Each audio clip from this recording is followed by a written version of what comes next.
উচিত সব বেড়াল রাস্তা কাটলে দাঁড়াতে নেই, যদি কালো বেড়াল ডাউন সাইড থেকে বাম সাইডে রাস্তা কাটে তবেই দাঁড়াতে হয়। আচ্ছা, এই যে বশীকরণ করা হলো সেটা কি সারা জীবনের জন্যই থাকে নাকি এর কোনো মেয়াদ আছে যে 1 বছর পর্যন্ত বশীকরণ থাকবে? আকস্মিক মৃত্যুর জন্য তিনি দৈত্যকুল। সেটা হচ্ছে ভূত, একদম। এই জন্য উনি ব্রহ্মদৈত্য।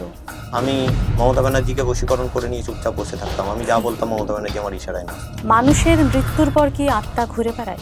এটা সম্ভব নয়। আর মানুষ ওই 2 মিনিট 5 মিনিটের বশীকরণের চক্করে যে এই জায়গায় ভোগে, একটা সম্পর্ক 5 মিনিটে তৈরি হয় না, তো বশীকরণ 5 মিনিটে কি করে হবে? আচ্ছা, এই যে ভূত ছাড়ানো হলো, তাহলে ভূত ছাড়ানোর পরে ওই আত্মাটা কি আবার কোথায় ঠাঁই পাবে?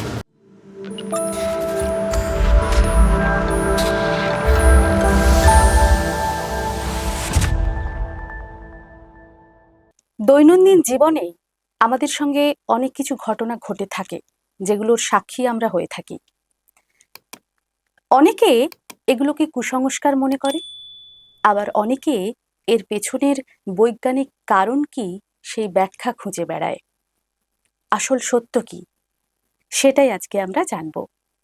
কারণ আজকের অডিও নালাপনি আমরা পেয়েছি star of Bengal Jyotish Ratna award প্রাপ্ত সোহমনাথ অঘোরপীর মহাশয়কে। নমস্কার।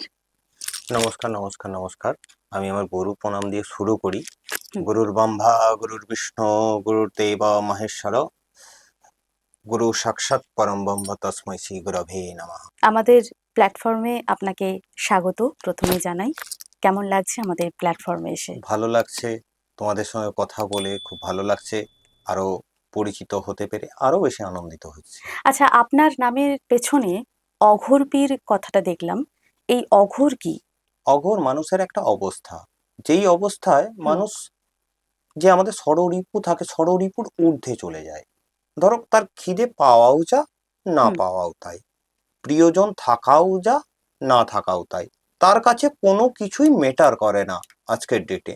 এবং আর একটা জেনে থাকবে, অঘোরী বলতে শিব উপাসক, অঘোরিক অবস্থা, অঘোরী শিব উপাসক। এবারে শিব উপাসনার ক্ষেত্রে বলা হয় শিবকে খুব কম জিনিসে তুষ্ট করা চায়, বা শিব খুব কম জিনিসে তুষ্ট হন, তাই তাকেই অঘোররা শিবকেই তার ইষ্ট বলে মেনে নিয়ে সাধনে এগিয়ে যায়।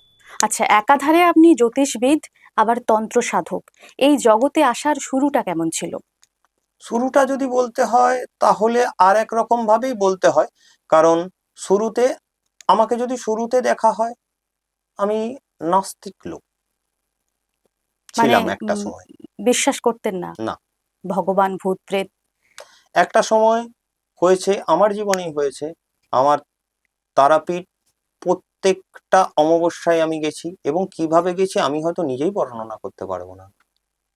এবং আজকে ডেটে ট্রাভেল অ্যালাউন্স কি আপনি সেটা জানেন খুব ভালো করে, এবং ট্রাভেলিং অ্যালাউন্সের টাকাটুকু না থেকেও আমি গেছি, মা কিভাবে নিয়ে গেছে জানি না। মানে আপনি জানি আপনাকে নিয়ে যাওয়া হয়েছে। হ্যাঁ, ওইখান থেকেই তন্ত্রপথে আমার বেরিয়ে পড়া, গুরুর দর্শন এবং গুরুর হাত ধরে হাঁটা, পথ চলা শুরু। আমরা কিছু কিছু কুসংস্কারে আবদ্ধ হয়ে আছি, মানে কিছু ঘটনার সঙ্গে আবদ্ধ হয়ে আছি, সেগুলো কুসংস্কার নাকি সেগুলোর পেছনে কোনো সত্য আছে সেটা আপনার কাছে শুনবো আজকে।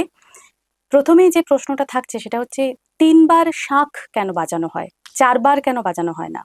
3 বার শাঁখ কেন বাজানো হয়, এটার দু রকম আধ্যাত্মিক মতভেদ আছে। এক হচ্ছে 3 বার ব্রহ্মা, বিষ্ণু এবং মহেশ, আমাদের ত্রিদেব। আমাদের ত্রিদেব বলতে আমরা যাদেরকে বুঝি ব্রহ্মা, বিষ্ণু, মহেশ, এবং তাদেরকে সন্তুষ্ট করা, এবং আমাদের স্বর্গ, মর্ত্য, পাতাল, ত্রিভুবন, সেখানকেও তার যে নেগেটিভ ঊর্জা, তার যে নেতিবাচক যে শক্তি, সেটাকে ডমিনেট করা এবং ইতিবাচক শক্তিকে বাড়িয়ে তোলা, প্রথম। এবার তুমি যদি সেই প্রসঙ্গে চলে আসো, আর একটা পুরাণ আখ্যান আছে যেটা অনুসারে যে শিব পুজোতে শঙ্খ নিষেধ, শিব পুজোতে শাঁখ বাজানো কিন্তু নিষেধ। আচ্ছা, কেন না, শিব হচ্ছে শঙ্খচূড় নামক এক দৈত্যকে বধ করেছিলেন। আচ্ছা, সেই জন্য শিব পুজোতে শঙ্খ বাজানো নিষেধ। তাহলে তুমি বলতে পারো যে এবারে ব্রহ্মা, বিষ্ণু, মহেশ্বর তিনজনের উদ্দেশ্যে শঙ্খ বাজানো, আবার শিব পুজোতে নিষেধ, এটা কিরকম একটা ব্যাপার হয়ে গেল। সেই জায়গাতে যদি বলতে হয়, সেই জায়গাতে বলতে হয় তিনি যখন সমষ্টিগতভাবে পুজো পাচ্ছেন তখন সেই ক্ষেত্রে শাঁখ বাজানো হয়। লক্ষ্মী এবং বিষ্ণুর পুজোতে তো অবশ্যই উচিত। শঙ্খ বাঁধন এবং দরকার। 3 বারের বেশি 4 বার হলে কি হয়, হুম। আমরা ত্রিদেব এবং ত্রিদেবের সঙ্গে সমদেব দেবীদের আহ্বান করা। 4 বার বাজানো মানে সমস্ত নীতিবাচক শক্তি এবং আসুরিক শক্তিকে আহ্বান আচ্ছা জানানো। আচ্ছা, মানে 4 বার হয়ে গেলে সেটা অসুরকে আহ্বান জানানো হয়ে যাচ্ছে। আচ্ছা, আরেকটা যেটা শোনা যায়, বিড়াল রাস্তা কাটলে সেই দাগ পার হওয়া যায় না, বা কিছুক্ষণ দাঁড়িয়ে একটু পিছিয়ে আবার যেতে হয়। এই কারণটা কেন? এই কারণের প্রসঙ্গে চলে আসি। এই কারণে কিছুটা কুসংস্কার, কারণ তুমি জেনে থাকবে হুম। এক ধরনের সৃষ্টি হয় আর সেটা অপভ্রংশ হয়ে আর এক রকম ভাবে বেরিয়ে যায়। আচ্ছা। যেমন হুম। তোমার পড়াশোনার ক্ষেত্রেই বলি, হুম। যেমন তৈরি হয়েছিল শব্দটা রিক্সা, আজকের ডেটে হয়ে গেছে রিস্কা, ঠিক, অপভ্রংশ হচ্ছে শব্দে। অপভ্রংশ ঠিক। হয়েছে। বেড়ালের ক্ষেত্রেও একটা সংস্কার আছে হুম। যেটা মানা উচিত, সব বেড়াল রাস্তা কাটলে দাঁড়াতে নেই। যদি কালো বেড়াল ডান সাইড থেকে বাম সাইডে রাস্তা কাটে তবেই দাঁড়াতে হয়। আচ্ছা।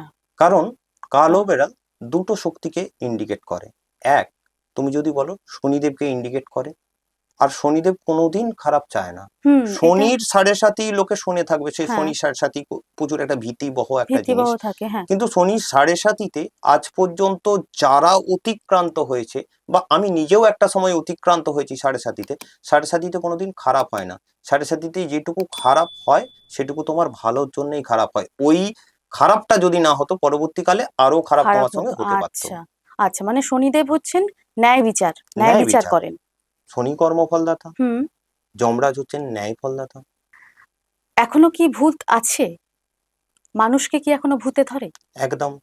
সেটা তোমাকে যদি বলি, তোমার সঙ্গে কিছুক্ষণ আগে একটা বিষয়ে কথা হচ্ছিল, হুম। ভূতের বিষয়টা যদি বলি তোমাকে, এখনো ভূত ধরে মানুষকে, এখনো ভূতের প্রভাবে মানুষ পড়ে, এবং ভূত দ্বারা মানুষ অনেক রকম ভাবে ডমিনেট হয়।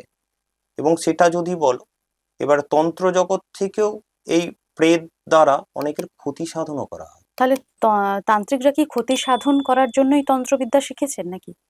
দেখো, একটা ব্যাপার বলি, তোমার কাছে একটা টাকা আছে, তুমি সেই টাকাটা খাবার খেয়ে পেট ভরাবে না মদ খেয়ে পেট ভরাবে সেটা তোমার বিষয়, একদম ব্যক্তিগত ঠিক। বিষয়। ঠিক। তুমি ইউটিলাইজ কিভাবে করবে সেটা তোমার ব্যক্তিগত বিষয়, ঠিক। সমস্ত কিছুর ক্ষেত্রেই। ঠিক। ওষুধ একটু খেলে তোমার জন্য অমৃত, ঠিক। বেশি খেয়ে নিলে সেটা বিষ। ঠিক। ঠিক। আচ্ছা, ভূত, প্রেত, ব্রহ্মদৈত্য এরকম আলাদা আলাদা নাম কেন? মানে এদের মধ্যে পার্থক্যটা কোথায়?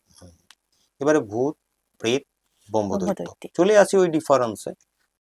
ব্রহ্মদৈত্য সৃষ্টির ইতিহাস ব্রহ্ম, তার নামের আগেই দেখবে ব্রহ্ম বসে ব্রহ্ম আছে, বসে। আচ্ছা। এবং পরে দৈত্য বসে আছেন। হুম। তাহলে তোমাকে জানতে হবে ব্রহ্ম কি। হুম। যখন কোনো ব্রাহ্মণ সন্তান হুম। দণ্ডি ঘরে মারা যায়, দণ্ডি ঘর, দণ্ডিঘর কি? দণ্ডি ঘর বলতে ব্রাহ্মণদের পৈতে হয় জানো, হুম। এই পৈতে দেওয়ার সময় তাকে 3 দিন একটা অন্ধকার ঘরের মধ্যে রাখা হয়, থাকতে যেটা আগেকার রিচুয়াল ছিল, এখন হয়তো হয় না 90% ক্ষেত্রে। সূর্যের আলো দেখতে নেই বলে। আচ্ছা। একদম। হুম। ওই দণ্ডি ঘরে গায়ত্রী পাঠ করতে করতে হুম। যখন মারা যায়, তখন সে ব্রহ্ম, এবং আচ্ছা, ওই আকস্মিক মৃত্যুর জন্য তিনি দৈত্যকুল। এই জন্য উনি ব্রহ্মদৈত্য। ব্রহ্মদৈত্যকে মানুষ একটু বেশি ভয় পায়, কারণ তিনি পরম ব্রহ্মের সঙ্গে কানেক্টেড। তাকে আচ্ছা। আসরিক শক্তিও বলা যায় বা দৈবিক শক্তিও বলা যায়। ব্রহ্মদৈত্যর দ্বারা ক্ষতি সাধন করা সাধকের সংখ্যা খুব কম। ব্রহ্মদৈত্যকে দ্বারা কোনো ক্ষতি সাধন সেইভাবে করা যায় না। তাহলে ওনাকে ভয় পায় কেন? ভয় পায় এই কারণেই ভয় পায়, মানুষের মনে একটা কুসংস্কার ঢুকে গেছে না যে হলে।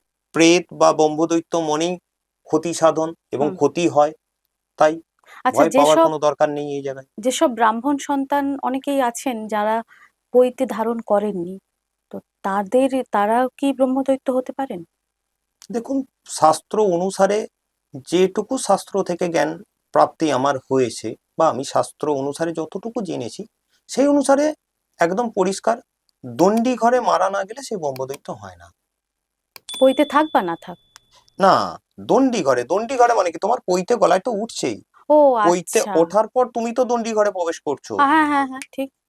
যজ্ঞসূত্র পাওয়ার পর তুমি দণ্ডি ঘরে প্রবেশ করছো, এবং আচ্ছা। দণ্ডি ঘরের মধ্যে তুমি যদি মারা যাও হুম। তবেই হুম। একমাত্র ব্রহ্মদৈত্য সৃষ্টি হয়। হয়। হুম। তাহলে প্রেত আর ভূতের সঙ্গে আর কি পার্থক্য আছে? ভূত এবং প্রেতের মধ্যে পার্থক্য বলি, ভূত প্রেতেরই এক নিম্ন শ্রেণী। প্রেত হচ্ছে অপঘাতে যারা মৃত্যু হয়, তারা প্রেত আচ্ছা, যোনিতে যায়, মানে অ্যাক্সিডেন্টাল ডেথ নাকি? Accidental death. এবারে অ্যাক্সিডেন্টাল ডেথ হচ্ছে প্রেত যোনিতে সংশ্লিষ্ট হয়। সংশ্লিষ্ট, বেশ। এবারে সেই জায়গা থেকে যখন আবার ভূতের ডেফিনেশনে চলে হুম আসি, হুম। ভূত হচ্ছে তুমি মানে যখন সুইসাইডিয়াল ডেথ হচ্ছে, সেটা হচ্ছে ভূত। একদম। আচ্ছা, এই যে বললাম ভূত, প্রেত, ব্রহ্মদৈত্য, এদের কি কোনো লিঙ্গগত কোনো ভেদ আছে? যেমন ব্রহ্মদৈত্যের কথা আপনি বললেন, শুধু তো পুরুষ, একজন পুরুষই তো পৈতে ধারণ করতে পারে। তাহলে ব্রহ্মদৈত্য মানে কি শুধু পুরুষ? একদম। আর ডাইনি যদি বলি? ডায়ন যদি বলো, তাহলে ডায়নের একটা প্রক্রিয়াও হয়, ডায়ন তৈরির একটা প্রক্রিয়া হয় কামাখ্যায়।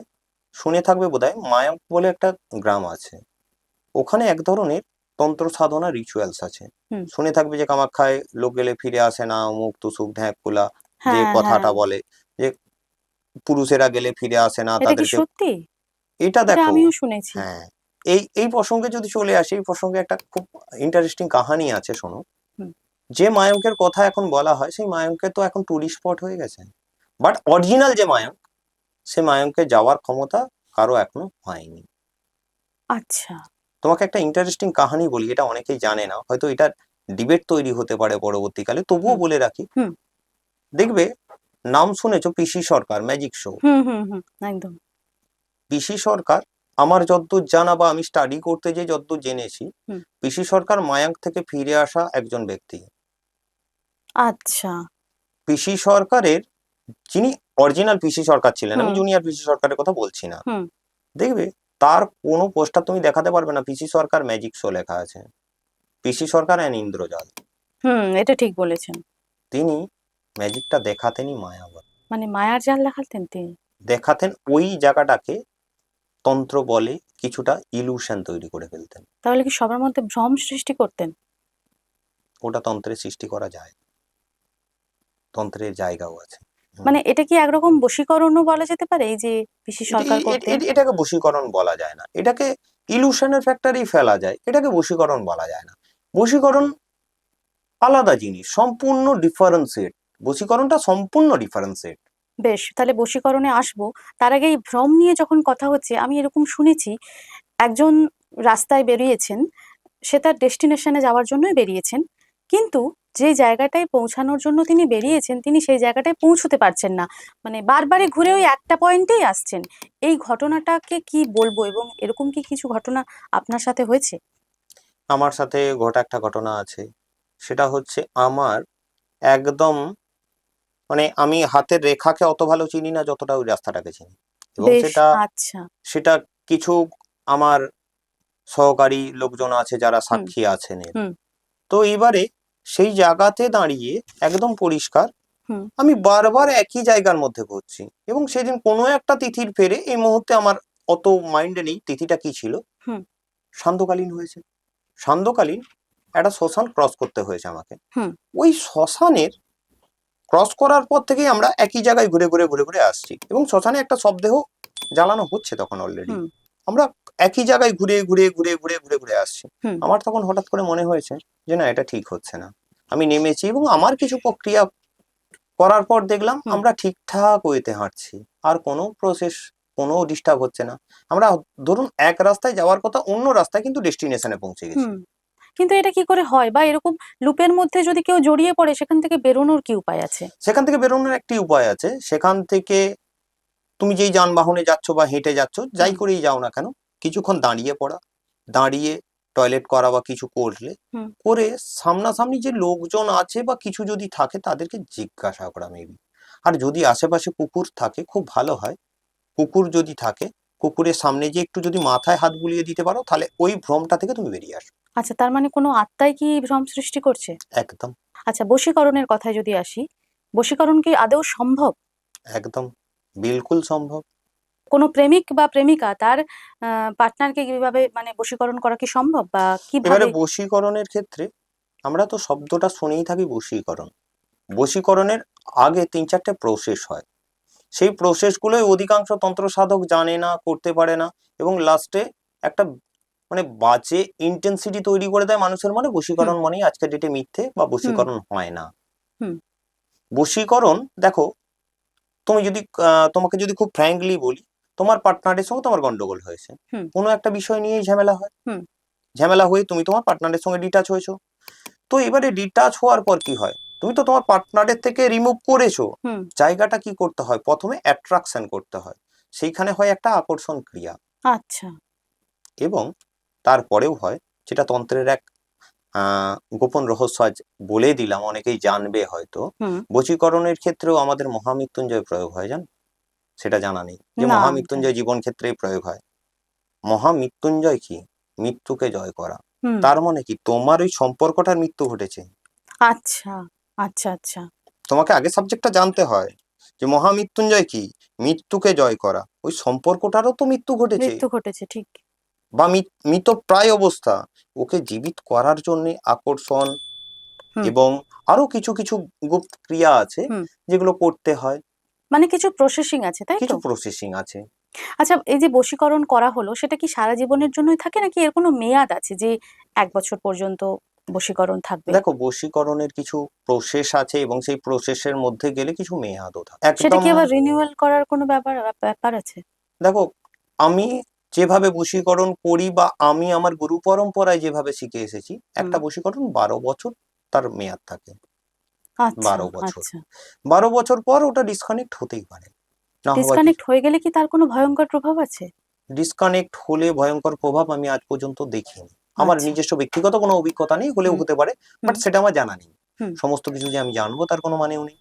তো সেই হিসাবে আমি ভয়ঙ্কর কোনো প্রভাব দেখিনি ডিসকানেক্ট হওয়ার পর। হুম। তবে ডিসকানেক্ট হলে একটা জিনিস অনেকের কাছেই জেনেছি, যে তাকে কানেক্ট করাটা খুব শক্ত হয়ে যায়। একবার যদি বশীকরণের প্রভাব থেকে কেউ ডিসকানেক্ট হয়ে যায়, তাকে কানেক্ট করাটা খুব খুব খুব খুব কঠিন হয়ে যায়। ডিফিকাল্ট হয়ে যায়।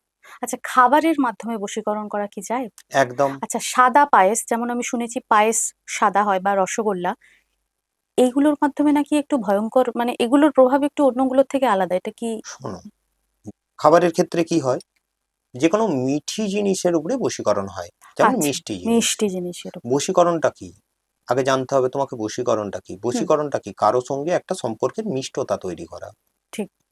এবং সেখানে তোমাকে জেনে বুঝেই করতে হবে যে মিষ্টিটা দিয়েই বশীকরণটা হয়। বেশিরভাগ ক্ষেত্রে পায়েস হতে পারে, চিনি হতে পারে, গুড় হতে পারে, আচ্ছা, গুড় দিয়েও করা গুড় যায়? হতে পারে। আর একটা ভয়ঙ্কর বশীকরণ হয়, যেটা মানে কোনো মেয়ে যদি কোনো পুরুষকে করে, খুব ডিফিকাল্ট বেরিয়ে আসা। হুম। মেয়েদের একটা শারীরিক প্রক্রিয়া চলে, ওই সময়কার কিছু জিনিসপত্র থাকে, হুম। যাকে পুড়িয়ে কিছু তন্ত্র প্রসেস করে যদি খাবারের মধ্যে মিশিয়ে খাই দেওয়া হয়, খুব ভয়ঙ্কর লেভেলের বশীকরণ হয়। সেখান থেকে বের করে আনাটাও না, ঘাম বের করে দেয়। বশীকরণ থেকে আচ্ছা, কাউকে রিমুভও করা যায়, সেখান থেকে রিমুভ করতে গেলেও সেটাও খুব ঘাম একটা বের করে দেয়। সহজ নয়। আচ্ছা, বান মারা এখনো হয়? একদম। বান মারা কি আসলে?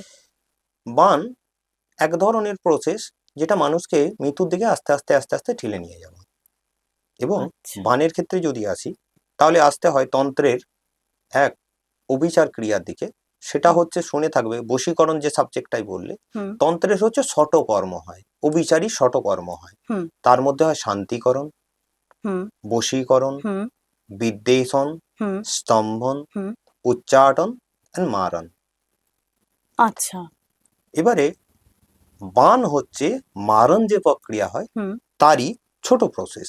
আচ্ছা। যেরকম বড় ব্রডকাস্ট হয়, তার ছোট হুম। রিলস হয়, হুম। সেই রকম আচ্ছা। ওই উম, মারণের। মারণেরই রিলস ভার্সন যদি বলো, তাহলে বান সেখানে মারা। বান মারা। এবং বান মারার জন্য যে কাউকে বিশাল কোনো তন্ত্র সাধনা করতে হয় বা বিরাট কিছু করতে হয় তাই নয়। আমি নিজে দেখেছি, কিছু সেই ছড়া কাটা হয় না, ছড়া কাটা টাইপের কিছু মন্ত্র থাকে, মানে হুম। সেই ছড়া টাইপের হয় না, বাচ্চারা ছড়া হুম। বলে, হুম। হুম। হুম। আতা গাছে তোতা পাখি এরকম টাইপের হুম। ছড়া বলে, হুম। ওরকম ছড়া টাইপের কিছু মন্ত্র মন্ত্র থাকে। থাকে, আচ্ছা। এবং সেখানে আমি, আমার দেখা একটা ঘটনা আছে, নিজস্ব দেখা। হুম। ধরো, ওই টাইপের কিছু মন্ত্র বলছে হুম। এবং অগ্নির মধ্যে কিছু জিনিস আহুতি করছেন, হুম। কিছু জিনিস দিচ্ছেন। হুম। সেটা চিতা অগ্নির মধ্যেই দিতে দেখেছি, এবং সেখান থেকে ঊর্জার আকৃতি নিতে আমি নিজে দেখেছি। আচ্ছা সেটা মারণ নয়, সেটা আচ্ছা ধীরে ধীরে দগ্ধে দগ্ধে দগ্ধে দগ্ধে তুমি মরবে। আর মারণের ক্ষেত্রে তো একটা টাইম লিমিট বাঁধা হুম থাকে, এর মধ্যেই মরবে একদম। মারণ যদি কেউ ঠিকঠাক করতে পারে হ্যাঁ, তাহলে একদম জীবন তার মানে তার ভাগ্য হানিকর। বদলে দিতে পারে, মানে হয়তো তার আহ, কথা ছিল ধরুন 80 বছর বয়সে মরার, আহ, কিন্তু বান মারার জন্য সে কি 70 বা 60-এ মারা যেতে পারে, এরকম হয় নাকি? ভাগ্য ভাগ্য বদলানো যায় না, আমিও বদলাতে পারি না। হুম ভাগ্যের ক্ষেত্রে কিছু বাধা থাকে। তোমাকে হুম। বলি, দেখবে আগের ডেটে শুনবে ফাঁড়া, ফাঁড়া, হ্যাঁ। মানুষে বলতো ফাঁড়া আছে, ঠিক দেখবে তোমার মা কাকিমারা বলে এসেছে ফাঁড়া ঠিক আছে ফাঁড়া আছে ফাঁড়া আছে। এই ঠিক। ফাঁড়াটা সেই কি? জন্য কিছু ওই আপনার স্টোন ধারণ করার কথা বলে। এবার ফাঁড়াটা কি সেটা জানতে হবে। হুম তোমাকে এই ফাঁড়ার প্রসঙ্গে চলে আসি, এই যে ভাগ্য বদলানোর হুম কথা বললে, হুম তোমার ধরো 70 বছরের একটা ফাঁড়া আছে, হুম। বা অগ্নিদহন যোগ আছে। এবারে অগ্নিদহন যোগ মানে কি? হয় তুমি আগুনে পুড়ে ওই ফাঁড়াটা থেকে উদরে যেতে পারো, বা তুমি আচ্ছা মারাও যেতে পারো। এবং আচ্ছা। সেখানে বলি, খুব পরিষ্কার বলি, হুম আমার বড় মামার 39 বছর বয়সে অগ্নিদহন যোগ ছিলেন, হুম এবং তিনি নিজের ঠিকুন যুগোষ্ঠী নিজে বিচার করতে পারতেন, এবং তিনি হুম যথেষ্ট জ্ঞানী লেভেলের লোক ছিলেন। তিনি সকলকে বলেছিলেন আমার অগ্নিদহন যোগ আছে, এই দহন হুম যোগটা থেকে আমি যদি বেঁচে যাই হুম তাহলে আমি অনেক বছর বাঁচবো। কিন্তু হুম। নিয়তির লেখন খণ্ডানো যায় না। যায় না। ঠিক। তার ক্যান্সার হলো, এবং ক্যান্সারটা এমন একটা টাইমে ধরা পড়লো, খুব নমিনাল টাইমে ধরা পড়েছিল। তাকে ডাক্তারে বলল যে মাস্টার আপনি 1 মাস থেকে যান। তিনি হুম। 15 দিন থেকে চলে এলেন, রোগটা বাড়তে লাগলো। আচ্ছা আচ্ছা। মানে ভাগ্যে যা লেখা আছে তাই হবে। এবারে ভাগ্য চেঞ্জ বলতে কি, ওটাকে রেকটিফাই করা যায়, করা যায়। ওটাকে সেটা। কিছু গ্রহের সঞ্চার অনুযায়ী হুম ওইগুলো তৈরি হয়, হুম এবং সেই গ্রহের সঞ্চার অনুযায়ী তুমি যদি তাকে রেকটিফাই করো হুম তাহলে কিছুটা প্রভাব কমে। আজকে ডেটে আমার বড় মামা হয়তো মারা যেতেন না রেকটিফাই করলে। করলে। হুম দেখলে হয়তো এই হাতটা জ্বলে গেছে, হুম কিছুটা এই হাতটা জ্বলে গেছে, কিছুদিন কষ্ট পেলো, বা হুম এই হাতটা অবশ হয়ে তিনি অগ্নিতে, এই হাতটা অবশ হয়ে তিনি চিরজীবন বেঁচে গেলেন। হুম হুম হুম আমি ভাগ্য খণ্ডাতে পারবো না, কিন্তু ভাগ্যের, ধরো আমি আমার গুরু মারফত যেটা শিখেছি বা বুঝেছি, হুম। You can not change destiny, you can change way. তুমি তোমার আচ্ছা। ডেস্টিনি চেঞ্জ করতে পারবে না, রাস্তাটা চেঞ্জ করতে হুম। পারবে। আচ্ছা, এই যে বান মারা বা বশীকরণ, এগুলো কি শুধু চেনা মানুষকেই করা যায়? অচেনা মানুষকে কি করা সম্ভব? দেখো বশীকরণ যদি বলি তোমাকে, বশীকরণের ক্ষেত্রে বশীকরণ কে হবে, হুম তাহলে বশীকরণ যদি ক্ষমতা থাকতো, এতটাই শক্তিশালী ক্ষমতা থাকতো, তাহলে আজকের ডেটে আমি তোমার সঙ্গে বসে এখানে ব্রডকাস্ট করতাম না। আমি মমতা ব্যানার্জিকে বশীকরণ করে নিয়ে চুপচাপ বসে থাকতাম, আমি যা বলতাম মমতা ব্যানার্জি আমার ইশারায় নাচতো। হ্যাঁ। বশীকরণ আজকের ডেটে খুব একটা ইজি ওয়ার্ড হয়ে গেছে, এবং হুম মানুষের কাছে চমকদারি ওয়ার্ড হয়ে গেছে। 5 হুম মিনিটে বশীকরণ, 3 মিনিটে হুম হুম বশীকরণ, হুম। 2 মিনিটে এগুলো আমরা বশীকরণ। অ্যাডভার্টাইজমেন্ট দেখি। বশীকরণ অতটাও ইজি জিনিস না, এবং বশীকরণ পরিচিতর মধ্যেই হয়। বশীকরণ কার মধ্যে হয়? তোমাকে প্রথমেই আকর্ষণের কথা বললাম, হুম যে তোমার সঙ্গে আমার একটা রিলেশন ছিল একটা সময়, হুম। বাট আজ সেই রিলেশনটা নেই। অ্যাট্রাকশন তখনই আমি তোমাকে করতে পারবো তুমি যখন আমাকে চিনবে। পরিচিতি থাকলে তবেই সম্ভব, বা সংস্পর্শে থাকলে। আচ্ছা, বান মারার কথাটা যদি বলি, ধরুন একজন আছে ভারতে, একজন আছে আমেরিকাতে। সে কি আমেরিকাতে বসে ভারতে বসে থাকা পরিচিত লোককে বান মারতে পারবে? এটা কি সম্ভব? কিছু জিনিসের প্রয়োজন পড়ে, এবং আমি অঘরের কিছু প্রসেসও জানি, হুম। যার কারণে হয়তো যেটা করা নিষিদ্ধ, বা আমি করিও না সেইভাবে। তো যেই কারণে দূরে আমি ঘাটালে বসে হরিয়ানার লোককে অসুস্থ করে দেওয়ার ক্ষমতা রাখি। কোথায় আচ্ছা, ঘাটাল আর কোথায় হরিয়ানা? এটা সম্ভব? একদম সম্ভব। তাকে কি চিনতে হবে? তাকে চিনতে হবে তার কোনো মানে নেই। তাহলে তুমি এবারে বলবে যে প্রধানমন্ত্রীকেও তো তাহলে কেউ বান বান মেরে মারা যায়, হ্যাঁ। মেরে দিতে পারে। হ্যাঁ। তার জন্য সে সেরকম প্রোটেকশন শিল্ডও নিয়ে রাখে। ও আচ্ছা। তাই নাকি? প্রধানমন্ত্রী, মুখ্যমন্ত্রী, মুকেশ আম্বানি, হ্যাঁ। সবাই দেখবে কোনো না কোনো অ্যাস্ট্রোলজার বা কোনো না কোনো তান্ত্রিকের সংস্পর্শেই থাকেন। থাকেন। আচ্ছা আচ্ছা আচ্ছা। বেশ। কারণ পাবলিক, যারা যারা পাবলিক ফিগার, তারা হুম। সব সময় কারো না কারো ছত্রছায়াতেই থাকে। কারণ যারা পাবলিক ফিগার তাদের বন্ধুও যতটা, তাদের হুম। শত্রুও ততটা। মানুষের মৃত্যুর পর কি আত্মা ঘুরে বেড়ায়? কেউ মারা গেলে অনেকেই বলে, কারো বাবা মারা গেছে, বাবাকে দেখলাম।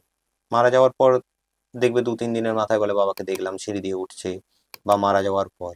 হুম এখানে শাস্ত্রসম্মত একটা ব্যাপার আছে, সেটা হচ্ছে অনেকে বলে দোষ পেয়েছে, 3 পো 4 হুম পোয়া হুম হুম দোষ পেয়েছে। ওই আপনার শ্রাদ্ধ কাজের সময় অনেকেই আমি শুনেছি হ্যাঁ, এটাও। দোষ খণ্ডন হয়।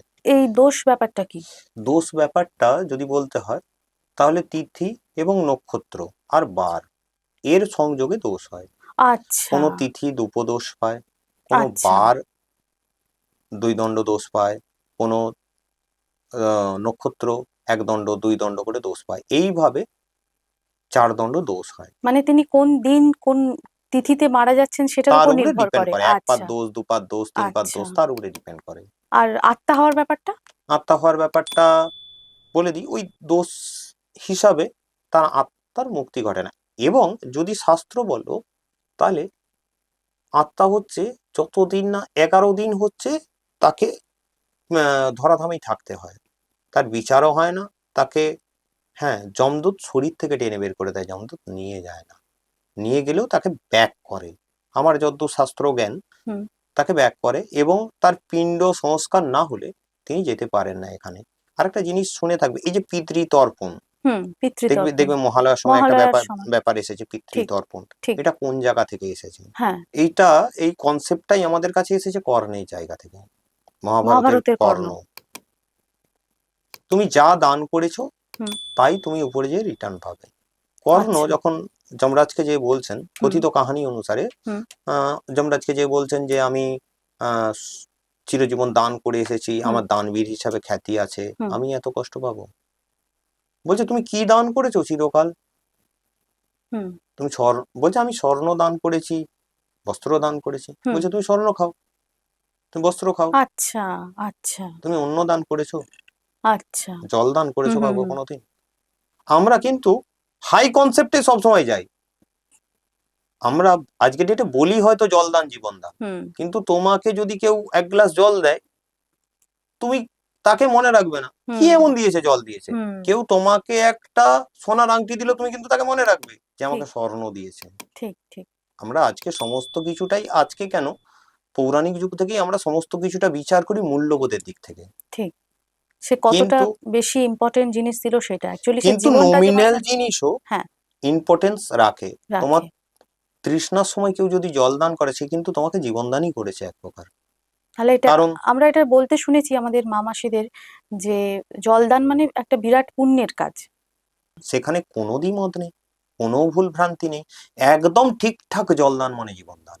আচ্ছা এই যে আত্মার কথায় আবার যদি ফিরে আসি, আমাদের চারিদিকে যে আত্মা কি সত্যিই ঘুরে বেড়াচ্ছে, মানে সেটা আমরা বুঝবো কি করে? মানে তার জন্য কি স্পেশাল শক্তি থাকা প্রয়োজন? অবশ্যই স্পেশাল শক্তি থাকা প্রয়োজন, এবং কিছু কিছু মানুষ দেখবে জন্ম থেকে সে শক্তি নিয়ে জন্মায়, ঐশ্বরিক শক্তি নিয়ে জন্মায়, তার সেটা পূর্ব নির্ধারিত। পূর্ব নির্ধারিত। তিনি আত্মাকে মেহসুস করতে পারেন। আত্মাকে তো হুম সেইভাবে চোখে দেখা যায় না, হুম মেহসুস করা যায়। দেখবে আমাদেরও মাঝে মধ্যে মনে হয় আশেপাশে কেউ আছে, কোনো কোনো সময় মনে হতে পারে যে আশেপাশে কেউ আছে, মনে হয় পেছনে কেউ আছে। তিনি মেহসুস করাবার চেষ্টা করেন। আত্মাই বলো, ভগবানই বলো, আমরা যাকে দেখতে পাই না সেই নিরাকার। হুম সেটা আমরা বলি ভগবানও ভগবানও নিরাকার, নিরাকার। আত্মাও নিরাকার। বিশ্বাস যতটা মানুষ করতে পারবে তার উপর একদম, নির্ভর করছে। একদম। সব আত্মাই কি আমাদের চারপাশে ঘুরে বেড়াচ্ছে, কিন্তু কিছু কিছু শোনা যায় যে আহ, আবার তার পুনর্জন্ম ঘটেছে। এই এই পুনর্জন্ম কি সম্ভব? আমার হিসাবে তো পুনর্জন্ম হয়, এবং পুনর্জন্ম সম্ভব, কর্মফলের বিচারে পুনর্জন্ম হয়। পুনর্জন্ম হলে সে আগে কি ছিল সেটা কি তার মনে থাকে? শোনো, সেটা কিছু সময় পর মনে পড়ে। এবং একটা খুব চলতি কথা আছে, দেখবে শুনেছো, অ্যান্টনি ফিরিঙ্গির পুনর্জন্ম হয়েছিল। আমরা সিনেমাতেও দেখেছি। জাতিস্বর বলে সিনেমা হয়েছে। জাতিস্বর, হ্যাঁ। জাতিস্বর কাদেরকে বলে? যাদের পুনর্জন্ম মনে থাকে। যেমন বলা যেতে পারে বুদ্ধদেব, গৌতম বুদ্ধ, উনিও তো অনেকগুলো জন্ম নিয়েছেন না, বলে ওনাকে। বুদ্ধদেবের তো অনেকগুলো জন্ম হয়নি, বুদ্ধদেবের অনেকগুলো কানেকশন হয়েছে। যেমন উনি প্রথম জীবনে ছিলেন সিদ্ধার্থ, পরবর্তীকালে বুদ্ধ। কিন্তু এই, ওনাকেও তো জাতিস্বর বলা হয় বলে শুনেছি। না, এটা ঠিক না, এটা ঠিক না। বা যদি বলো, তাহলে আমার জানা নেই ওনার পুনর্জন্ম হয়েছে বলে আমার জানা নেই। আচ্ছা ওনাকে যদি ধরা হয় অবতার হিসাবে ধরা হয় সেটাও মতভেদ আছে। আচ্ছা আচ্ছা। ওনাকে বিষ্ণুর যে 10 অবতার তার এক হ্যাঁ, অবতার ধরা হয়, ধরা হয়, হ্যাঁ। সেখানেও মতভেদ আছে। ওনার পুনর্জন্ম কোথাও ধরা হয় না, ওনাকে অবতার হিসাবে ধরা হয় অবতার হিসেবে ধরা হয়, আচ্ছা। এবং সেখানেও মতভেদ আছে। আচ্ছা, জাতিস্বরের কথায় যদি আবার উঠে আসি, তাহলে ওই ব্যাপারটা একটু বলুন। জাতিস্বর বলতে গেলে তাহলে তোমাকে বলতে হয় যাদের পুনর্জন্মের কথা মনে থাকে তাদেরকেই জাতিস্বর বলা হয়। তাহলে যাদের মনে থাকে না, মানে তারা তাহলে জাতিস্বর নয়? সবার কি মনে নাও থাকতে তার পারে? কর্ম সেরকম ছিল না পূর্বজন্মে, তাই মনে থাকে না। আচ্ছা, পুরোটাই কর্মের উপর নির্ভর করছে। একদম। তুমি কর্মই ধর্ম। আজকের ডেটে কর্ম যেমন করবে কালকের হুম। ডেটে ফলটা তো তেমন পাবে। তুমি আজকের ডেটে একটা গাছকে খুব ভালো উদাহরণ হিসাবে তোমাকে যদি বলি, হুম। তাহলে তুমি আজকের ডেটে একটা গাছকে খুব যত্ন করে বড় করলে, হুম। প্রত্যেকদিন জল দিচ্ছ, হুম। গাছটাকে সার দিচ্ছ টাইম মতো, হুম। গাছটাকে লালন পালন করে বড় করছো, হুম। সে তোমাকে দেখবে টাইমলি ফলও দেবে এবং ভালো ফল দেবে। হুম। এবং তার যদি রোগ জ্বালা হয় সেটাও গাছটা বুঝিয়ে দেবে, গাছের ভাষায় গাছটা বুঝিয়ে হুম। দেবে, পাতা কুঁকড়ে হুম। বা হুম। কোনো সিমটমস দিয়ে হুম। ইয়েলো হয়ে রেড হয়ে বুঝিয়ে দেবে তোমাকে যে আমার কোনো একটা অসুখ হয়েছে, সেটা তুমি বোঝো হুম। এবং আমাকে ট্রিটমেন্ট করো। ঠিক। এবং তুমি একটা গাছকে অবহেলায় ফেলে রাখলে, দেখবে গাছটাকে জলও দিচ্ছ না, কিছু দিচ্ছ না, দেখবে দুটো সেম গাছ, হুম। একটা দেখবে খুব সুন্দরভাবে বড় হচ্ছে, হুম। একটা মারা যাচ্ছে। হুম। বিষয়টা এরকমই, তুমি কর্ম যেরকম করবে ফল তো সেরকম পাবে। আচ্ছা, আজকাল দেখা যায় ছেলেমেয়েরা হাতে বা পায়ে কালো কার বাঁধে, কেন? হাতে বা কালো কার বাঁধা খুব ভালো, এবং কিছু কিছু রাশির জন্য সেটা আবার খুব ক্ষতিকর। যেমন যদি কিছু বলেন তাহলে আমাদের দর্শক বন্ধুদের সুবিধে হবে। বৃশ্চিক এবং মেষ রাশির ক্ষেত্রে কালো কার বাঁধাটা খুব অশুভ ধরা হয়। এবারে কালো কার বাঁধার ব্যাপারে চলে আসি। কালো কার কেন বাঁধে বা কেন কেন বাঁধা বাঁধে? হয়? হুম। কালো কার বলা হয় ইতিবাচক যে শক্তি আছে, নেতিবাচক যে শক্তি আছে, নেতিবাচক শক্তিকে অনেকটা ডমিনেট করে রাখে। আচ্ছা। আচ্ছা, এবারে কালো কারের কিছু নির্দিষ্ট নিয়ম থাকে। হুম। কালো কার পরার একটা নিয়ম থাকে, যেটা হচ্ছে কালো কার পড়তে গেলে কালো কারে 9টা গিঁট দিতে হয়। আচ্ছা। শনিবার এবং মঙ্গলবার কালো কার ধারণ করতে হয়। করতে হয়। নিজে নিজেই কি পড়া যায়, নাকি কোনো সাধককে বা দেখো, পুরোহিত নিজে দ্বারা? নিজে পড়া তো যায়, অসুবিধার কিছু নেই। যদি কোনো সামনাসামনি যদি কারো ভৈরব মন্দির থাকে, একটু ভৈরবজির কাছে পুজো দিয়ে হুম। সেই কালো কারটা বাঁধলে বেশি ভালো হয়। হাতে এবং পায়েও পরা যায়, পায়েও কালো কার বাঁধা যায়, হাতেও বাঁধা যায়, অনেকে দেখবে হাতেও থাকে। থাকে, হ্যাঁ। তার মানে ক্ষতি কিছু নেই ক্ষতি নির্দিষ্ট কিছু কয়েকটি নেই। রাশির হ্যাঁ, ক্ষেত্রে, একদম না হলে পড়া যেতে পারে। একদম। আচ্ছা, নজর দোষ কাটার একটা আমি গল্প শুনেছি যে কালো কার পড়লে নাকি নজর লাগা থেকে হ্যাঁ, মুক্তি পাওয়া নজর যায়। লাগা থেকেও অনেকটা মুক্তি হয়। এবারে অনেকে বলে যে নজর আমাদের কোথায় পড়ে? হুম। নজর আমাদের লোকের মুখেই পড়ে, হাতে পড়ে, পা কে দেখতে যায়? হুম। পায়ে নজরটা লাগছে কি করে? ঠিক। এবার সেই হিসাবে যদি চলে আসি, ওটা কসমিক এনার্জি, যেটা তুমি বের করছো ওটা কসমিক এনার্জি। ওই কসমিক এনার্জি কিভাবে তোমাকে কাজ করবে, তুমি মুখে দেখছো বলে তোমার মুখ দিয়ে প্রবেশ করবে, পা দিয়ে প্রবেশ করবে না, সেটার কোনো গ্যারান্টি নেই। এনার্জিটাকে আটকে দেওয়া, ইনহ্যান্স করা, সেটাই কালো কারের কাজ। একদম বলয় তৈরি করা। বলয় তৈরি করা। আচ্ছা, নজর যে লেগেছে সেটা বুঝবে কি করে যে আমার নজর দোষ পড়েছে হ্যাঁ, আমার উপরে? দেখো, হ্যাঁ, এবারে সেই বিষয়ে চলে আসি। যারা দেখবে, যারা ঠাকুমা দিদার বয়সী, হুম। তাদের কাছে কিছু কিছু মন্ত্র থাকে দেখবে, তারাও পাঠ করে যে নজর লেগেছে। হুম। তুমি দেখবে বাড়িতে যাচ্ছ, তোমার হয়তো হঠাৎ পেটে যন্ত্রণা হচ্ছে বা কিছু হচ্ছে, তুমি মেডিসিন 2-4 দিন নিচ্ছ, কিন্তু হুম। সেইভাবে কোনো রিলিফ পাচ্ছ না। হুম। সেই জায়গায় দেখবে তোমার দিদিমা বা ঠাকুমা থাকলে, চলে আয়, আমি একটু জল পড়া দিয়ে দিই, হুম। বা আমি হুম। একটু তেল পড়া দিয়ে দিই, বা কিছু দিয়ে দিই। দেখবে তিনি একটা করে দিলেন, তারপরে রিলিফ পাওয়া যায়। এটার ক্ষেত্রে আমি তোমাকে বলে রাখি, এটা বোঝা যায় বলতে যিনি করতে পারেন তিনি বুঝতে পারেন। এটার ক্ষেত্রে একটা খুব স্পেসিফিক সিমটম আছে, তোমাকে বলে দিচ্ছি এটা কিভাবে কাজও করে, সেটাও বলে দিচ্ছি। দেখবে যিনি নজর দোষের জন্য মন্ত্র পড়ছেন, জল পড়াই তৈরি করছেন, বা তেল পড়াই তৈরি করছেন, বা নুন পড়াই তৈরি করছেন, যা কিছু এনিহাউ, তিনি যখন মন্ত্র পাঠ করছেন প্রচুর হাই উঠতে থাকে ক্রমাগত। আচ্ছা। এবারে সেই জায়গাতে চলে আসে কেন হাই ওঠে। হুম। কারণ তোমার শরীরে নেতিবাচক শক্তি প্রবেশ করে গেছে। আচ্ছা। নেতিবাচক শক্তিটা ওই মন্ত্রপাঠের দ্বারা তিনি যে কাটাচ্ছেন, নেতিবাচক শক্তিও তো কিছু করে বাধা দেওয়ার চেষ্টা করবে, আচ্ছা। আচ্ছা। হাই উঠে মন্ত্রটাকে বন্ধ করে দেওয়ার চেষ্টা করে। যে নজরটাকে কাটানোর চেষ্টা করছেন তার উপরেও প্রভাবটা পড়ছে। বাড়ির সামনে একটা ঝাঁটা রাখে, বা লঙ্কা লেবু ঝুলিয়ে রাখতে দেখি আমরা দোকানে বা বাড়িতেও, এইটার কি কারণে? এর সাথেও কি নজরের সম্পর্ক আছে? একদম। লেবু এমন এক ঊর্জা নিজে বহন করে যেটা দিয়ে নেগেটিভ পজিটিভ দুটোই হয়। লেবু দিয়ে আজকের ডেটে মারণও হয়, হুম। লেবু দিয়ে আবার আজকের ডেটে নজর দোষেরও প্রতিকার হয়, বা মারণেরও প্রতিকার লেবু দিয়েই হয়, বা আরো সমস্ত মেটেরিয়ালস আছে লেবু দিয়েও হয়। এবার সেই জায়গায় দাঁড়িয়ে আজকের ডেটে হুম। এই লেবু টাঙিয়ে রাখা হুম। বা জুতো টাঙিয়ে রাখা বা ঝাঁটা টাঙিয়ে রাখা, এই জায়গায় নজর দোষের জন্য বলতে পারো, তোমাকে আগেই বললাম বলয় তৈরি করা, বলয় তৈরি সেই করে। রকম টাইপের একটা বলয় তৈরি করে রাখা, এছাড়া আর কিচ্ছু না। আচ্ছা, রাস্তাঘাটে চলতে ফিরতে আমরা দেখি সিঁদুর মাখানো লেবু হয়তো পড়ে আছে, সেগুলো কি ক্ষতিগ্রস্ত? সেগুলো বেশিরভাগই ক্ষতিগ্রস্ত, এবং সেগুলো বিভিন্ন রকম টোটকা তন্ত্রক্রিয়া করার পরই দেখবে ওই লেবুগুলো দেখা যায় কোথায়, 3 রাস্তা বা 4 রাস্তার মোড়ে।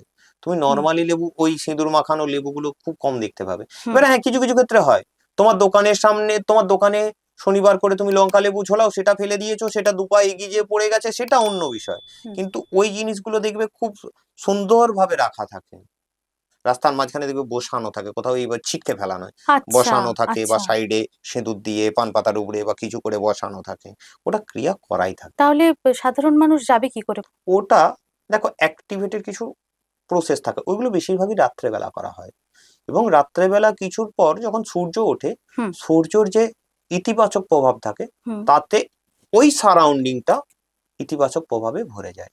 যে কাজ হওয়ার সেটা তো হয়েই গেছে, তাকে তো আচ্ছা। ওটা সূর্যের ইতিবাচক প্রভাবে ভরে যায়। আমার নিজস্ব অভিজ্ঞতার তরফে আমি যতদূর জেনেছি, হুম। এবং গুরু পরম্পরায় গুরুদের হাত ধরে কাজ করতে যে বিভিন্নভাবে আমি যতদূর জেনেছি, ততদূর একদম সূর্যের ইতিবাচক প্রভাবে ওই নেতিবাচক শক্তিটা ওই জায়গাটার জন্য হুম। ডিমোনিটাইজ হয়ে যায়। আচ্ছা, গুরুর কথায় যখন এলাম তখন শুনবো, গুরু দীক্ষাটা আপনার কিভাবে পাওয়া বা অভিজ্ঞতাটা কিরকম ছিল? দেখো, যদি তুমি বলো আমি কিভাবে এসেছি, আমি হয়তো আজকের ডেটে নিজেও বলতে পারবো না আমি কিভাবে এসেছি। আমার গুরু আশীর্বাদ, গুরুকে পাওয়া, আমার তারাপীঠ সূত্রেই গুরুকে পাওয়া। এখনো কি আছেন আপনার না, গুরু? আমার যিনি প্রথম দীক্ষাগুরু ছিলেন তিনি হুম। দেহত্যাগ করেছেন, এখনো কর্মসূত্রে অনেক কর্মগুরুই বেঁচে আছেন, হুম। যারা আমাকে শিক্ষা দান করেছেন। শিক্ষাগুরু আমার অনেকেই আছেন, এখনো এবং ওনাদের সাথে যোগাযোগ আছে? হ্যাঁ, একদম। এবং আজকের ডেটে তোমার যদি শিক্ষক না থাকে, তোমার কাছে একটা কঠিন অঙ্ক এলে তুমি করবে কি করে? তুমি তো এগোচ্ছ পথে, ঠিক। এটা তো জ্ঞান সমুদ্র। ঠিক। তোমার থেকে, দেখো, তুমি যখন জ্ঞান সমুদ্রে হাঁটতে নেমেছো, উদাহরণ হিসাবে বলছি, হুম। তুমি যখন আজকের ডেটে ম্যাথস টিচার হিসাবে পড়েছো, হুম। তোমার কাছেও কঠিন সাবজেক্ট আসতে পারে। হুম।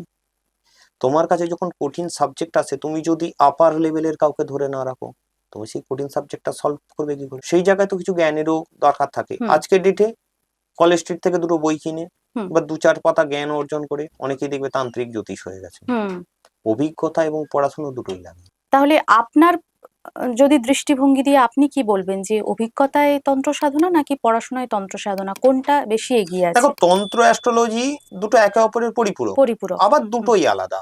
যদি বলতে হয় অভিজ্ঞতার ভিত্তিতে তন্ত্র সাধনা, পড়াশোনার তো দরকার আছেই, সেই জায়গায় তো তার কোনো দ্বিমত নেই, হুম। পড়াশোনার একদম এনিহাউ দরকার আছেই আছে। হুম। এবারে পড়াশোনার তরফে যদি বলো, তাহলে তো পড়াশোনার দরকার আছে, এবং সেই জায়গায় গুরু পরম্পরায় তন্ত্রকে বলাই হয় গুরুমুখী বিদ্যা। আচ্ছা। তন্ত্রকে বলাই হয় গুরুমুখী গুরুমুখী বিদ্যা। বিদ্যা। হুম। গুরুর মুখ থেকে শুনতে হয়, গুরু হাতে ধরে শিখিয়ে দেয়। হুম। দেখো, গুরু আগে হেঁটেছে আমার আগে ওই রাস্তাটায়, হুম। গুরু জানে কোন জায়গাটায় হোঁচট খেতে হুম। পারি। আমি একটা ক্রিয়া করতে গেলাম, হুম। ক্রিয়াতে বাধা পেলাম, হুম। আমি হয়তো আমার গুরুর কাছে জেনেছি, কিন্তু ওই বাধাটা কেন এসেছে কিন্তু আমাকে গুরুই বলতে পারবে। হুম। আমি জ্ঞানটা অর্জন করতে পারি। ধরো আজকের ডেটে আমি একটা বগলামুখী সাধনা করছি বা বগলামুখী কোনো একটা প্রয়োগ করছি কারো জন্য, হুম। সেই ক্ষেত্রে দাঁড়িয়ে বগলামুখী সাধনা বা বগলামুখী প্রয়োগের ক্ষেত্রে আমি আমার গুরু পরম্পরায় দেখেছি, বা আমি একটা বই কিনে পড়াশোনা করেছি, আমি হুম। আমার গুরুকে কোশ্চেন করলাম এইগুলো কিভাবে কিভাবে কিভাবে কিভাবে হয় বা হুম। কিরকম ভাবে হয়। আমি কোনো একটা জায়গায় আটকালাম, হুম। সেই জায়গায় আমি কোশ্চেনটা করবো কাকে? আমি যদি বই কিনে হুম। নিয়ে পড়ি, হুম। এবং বই কিনে পড়ারও দরকার আছে, তুমিও মানুষ, তারও সমস্ত কিছুটা মাথায় থাকবে না, হুম তিনি কোনো একটা জায়গায় ছেড়ে গেছেন। হুম জাস্ট তোমাকে একটা কথা বলি, যাত্রায় দেখবে, আগেকার যাত্রা হতো হুম দেখেছো কি? হুম হুম হুম তো যাত্রায় দেখবে যারা যাত্রা করতো তাদের তো প্রায় তাদের পাঠ মুখস্থ, হুম কিন্তু তবুও দেখবে নিচে একজন বই নিয়ে বসে বসে প্রম্পট হুম করতেন। হুম ঠিক। তুমি যদি জ্ঞানটা সম্পূর্ণ না নাও, গুরু ধরুন একটা জায়গায় ছেড়ে গেছে, এবার তোমার যদি ওই বিষয়ে জ্ঞান না থাকে, তুমি গুরুকে কোশ্চেন করতে পারবে না। হুম ঠিক। তুমি ওই কোশ্চেনটার যখন করতে পারলে না, তখন ওই জায়গাটা গ্যাপের জন্য তুমি বিপদের সম্মুখীন হয়ে যাবে সাধনা করতে গিয়ে। হুম তার মানে পড়াশোনাটা খুব দরকার, একদম আর অভিজ্ঞতা তো বয়সের সাথে সাথে আসবেই। একদম তন্ত্র সাধনা কি সত্যিই কার্যকর, একদম। এবং কাজ হচ্ছে সেটা বুঝবে কি করে তন্ত্র সাধনা করার পরে? তোমার জ্বর হয়েছে, হুম তুমি ওষুধ খেয়েছো, হুম তোমার জ্বর সেরেছে, তবেই তো বুঝতে পারবে ওষুধটা কাজ করেছে। ঠিক তুমি যদি প্রয়োগ না করো, বুঝবে কি করে যে তন্ত্র সাধনায় কাজ হয়েছে? ঠিক ঠিক। তুমি ধরো আমার কাছে বশীকরণ করাতে হুম এসেছো, তার সঙ্গে তোমার সম্পর্ক নেই বলেই তুমি এসেছো। হুম সেই জায়গাতে তোমার যদি সম্পর্কটা ঠিক হয়, হুম তবেই তো তন্ত্র সাধনায় কাজ হয়েছে। তাহলে কি করে বুঝবে কাজ হয়েছে? হুম বোঝাটা সম্ভব নয়। সম্ভব নয়। তুমি মিঠাস না খেলে বা মিষ্টি না খেলে তুমি বুঝবে কি করে যে ওটা মিষ্টি বা ওটা টক? তোমার কাছে একটা ছানার বল রেখে দিলাম, হুম উদাহরণ নিন। হুম তাতে আমাদের আজকের ডেটে অনেক কিছু এসেন্স পাওয়া যায়, জানো তো?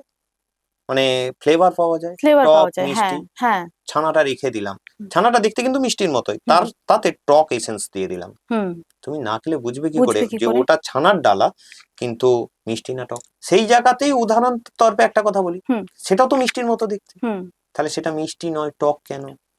সেই জায়গায় বলি যে দেখতে সবাই তন্ত্র সাধকের মতো হলেই যে তন্ত্র তার মধ্যে জ্ঞান আছে বা তিনি তন্ত্র জ্ঞান হুম অর্জন করেছেন, সেটা বিষয় নয়। আজকের ডেটে তন্ত্র সাধকের একটা ডেফিনেশন হয়ে গেছে, মানে একদম খুব পরিষ্কার ভাষায় বলছি, বোতল বোতল মদ খাও, এত বড় বড় দাড়ি রাখো, বিরাট বিরাট চুল রাখো, একদম লাল বস্ত্র কালো বস্ত্র পরে নাও, তুমি হুম বিরাট তান্ত্রিক। বিষয়টা সেটা না। চুল দাড়ি কেন থাকতো আগেকার তন্ত্র সাধকে সেটা জানতে হবে। কেন থাকতো? কারণ হুম সে বর্ষ তপস্যায় বসতো। আচ্ছা।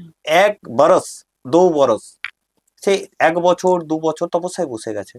এটা এই কোনোদিন কেউ কারণেই ভাবেই? এই কারণেই আগেকার সাধুদের জটা পড়তো, আর হুম এখন তো হাল ফ্যাশনে জটা হচ্ছে, আমরা মানে সেজন্য বলে থাকি। আর্টিফিশিয়াল জটা পাওয়া যাচ্ছে এখন। ও আচ্ছা, তাই নাকি? এখন আর্টিফিশিয়াল জটা পাওয়া যাচ্ছে। তুমি আজকে ডেটে বলো জটা লাগাবে, তুমি 8-10 হাজার টাকা খরচা করো, কোনো একটা ভালো পার্লারে যাও, সে তোমাকে আর্টিফিশিয়াল জটা লাগিয়ে দেবে।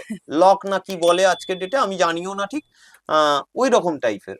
তাহলে এত ফ্রডের দুনিয়ায় আসল জ্যোতিষ বা আসল জ্যোতিষী বা তন্ত্র সাধক চিনবো কি করে? এবারে ফ্রডের দুনিয়ায় আসল তান্ত্রিক বা আসল জ্যোতিষী চেনার একটা উপায় আমি খুব ভালো দেখেছি।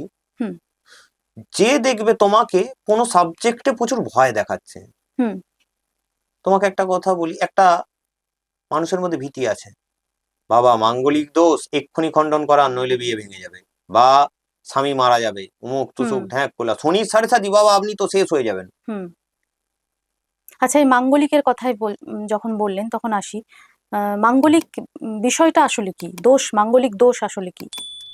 মঙ্গল, তোমাকে জানতে হবে মাঙ্গলিক দোষটা কি। মঙ্গল কিছু কিছু ঘরে এবং কিছু কিছু লগ্নে, হুম যেমন মঙ্গল লগ্নে, চতুর্থে, সপ্তমে, হুম অষ্টমে, হুম দ্বাদশে, জন্মছকে হুম এই ঘরগুলোতে বসে মাঙ্গলিক দোষ সৃষ্টি করে, এবং সেটা ছক অবশ্যই দেখতে হবে, কোন লগ্নে বসে আছে, কোথায় বসে আছে, ছক হুম অবশ্যই দেখতে হবে। সেই জায়গায় বসে মাঙ্গলিক দোষ সৃষ্টি করে। মাঙ্গলিক দোষ বলবো না, মাঙ্গলিক যোগ বলা হয়। এটা আচ্ছা, তো আজকের ডেটে সেই অপভ্রংশ হয়ে দোষ হয়ে গেছে দোষ মাঙ্গলিক। হয়ে গেছে। আচ্ছা, গ্রহ তো অনবরত ঘুরতেই আছে, তাহলে এই মাঙ্গলিক দোষ কি সবসময়ই তার থাকবেই নাকি?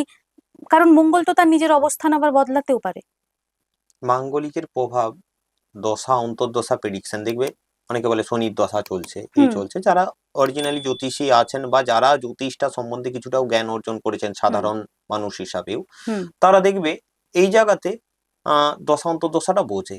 দশা অন্তর্দশায় ধরো তোমার মাঙ্গলিকের প্রভাব আছে, হুম তোমার দশা অন্তর্দশায় সেই পীড়াটা বাড়বে, আবার কিছুটা আচ্ছা, পর ডিমোনিটাইজ হবে। ডিমনিটাইজ হয়ে যাবে। তন্ত্র সাধনা বলতে প্রথমে যে সাধারণ মানুষের ধারণায় আসে,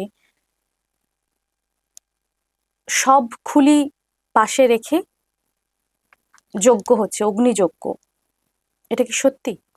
এবারে সেই জায়গাতেই চলে আসি, তোমাদের ভাষায় মরার মাথা বা শবখুলি, হুম। একটা তান্ত্রিকের ভাষায় হচ্ছে খাপ্পার, তান্ত্রিকরা বলে খাপ্পার। ওটা কি অরিজিনাল?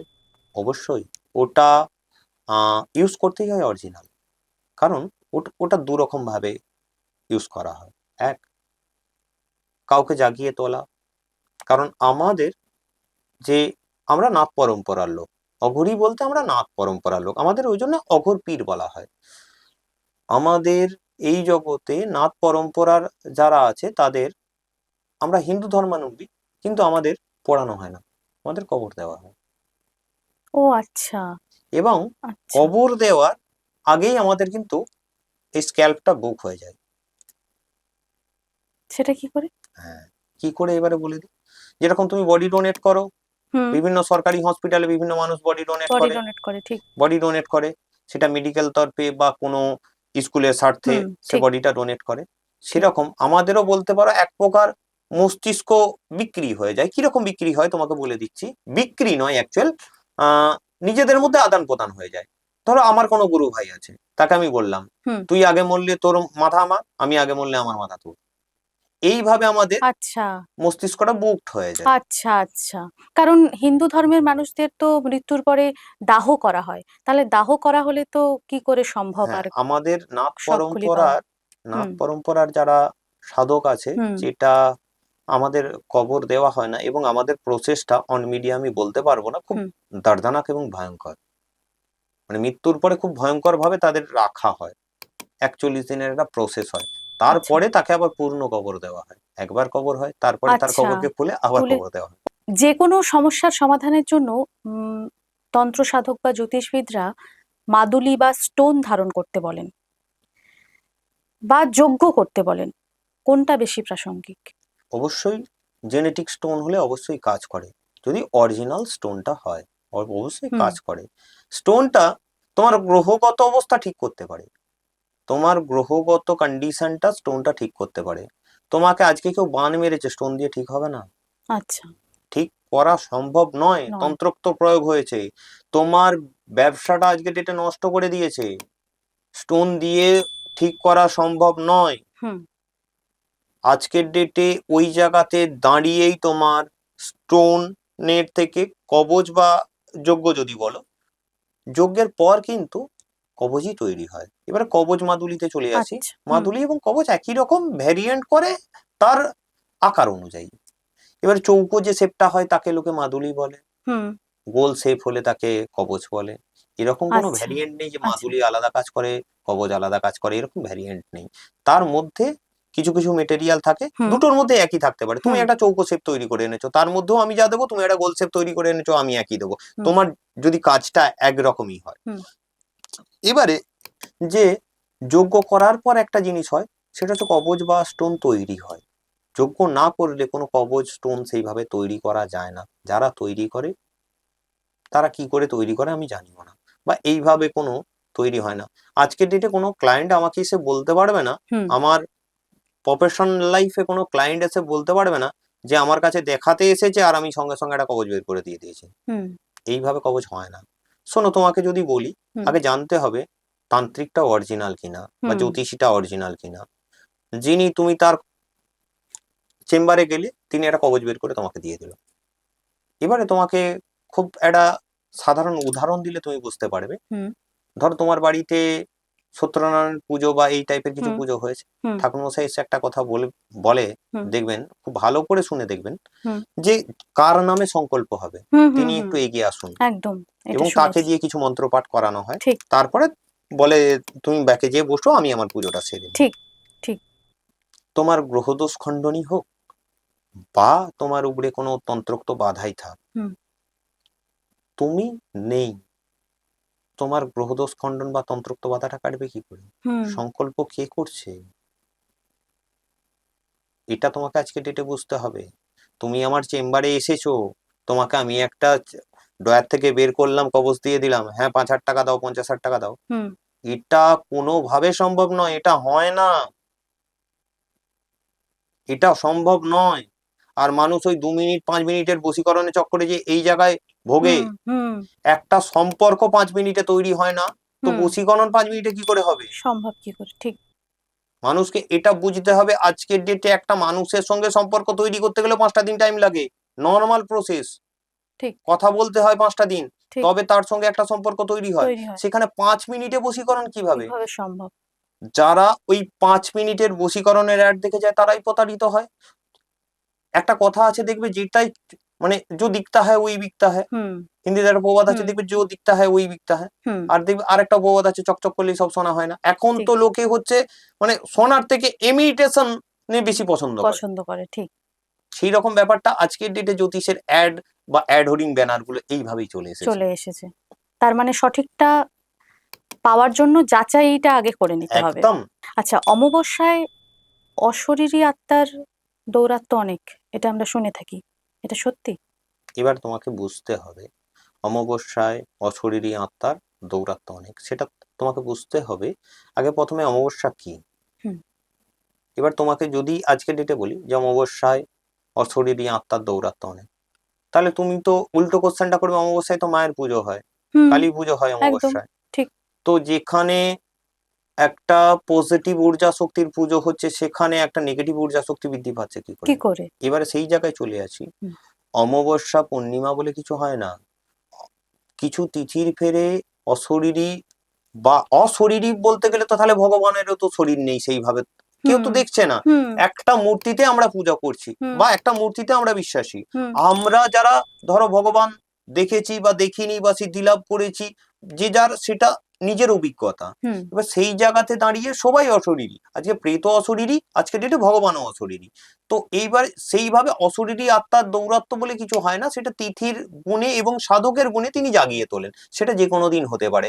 একটা গ্রহণ, ধরো পূর্ণিমা কেটে যাওয়ার পর ধরো একটা চন্দ্রগ্রহণ হচ্ছে, হুম পূর্ণিমা কেটে গেছে তখন চন্দ্রগ্রহণ হচ্ছে, হুম গ্রহণে কিন্তু দৌরাত্ম্যটা বাড়ছে। মানে অশরীরী আত্মার দৌরাত্ম্য। অশরীরী আত্মা বা নেগেটিভিটির দৌরাত্ম্য বাড়ছে। এই যে দুদিন আগে আমরা চন্দ্রগ্রহণ পেরিয়ে এলাম, এখানেও কি সেম কেস হয়েছিল? একদম। এবং হোলির দিনকে তো লোকে হোলির তেওহারে ব্যস্ত ছিল, হোলির উৎসবে লোকে ব্যস্ত ছিল। এবারে হোলির উৎসবে ব্যস্ত থেকে মানুষ মানুষের জীবনে কতটা ক্ষতি করেছে মানুষ নিজেও জানে না। আচ্ছা, তার মানে গ্রহণ চলাকালীন আম, গ্রহণ উৎসব চলাকালীন অনুষ্ঠান একটু করা।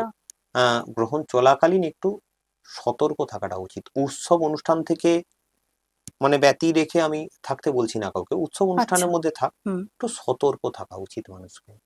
মানে একটু দুর্ঘটনা যাতে না গ্রহণ, ঘটে। হ্যাঁ, গ্রহণ চলাকালীন টাইমে উৎসব হুম অনুষ্ঠানের মধ্যে থাকলেও একটু মন্দিরের মধ্যে থাকা, নাম হুম জপের মধ্যে থাকা, হুম বা একটু ধ্যান প্রাণায়ামের মধ্যে থাকা, হুম এটা উচিত।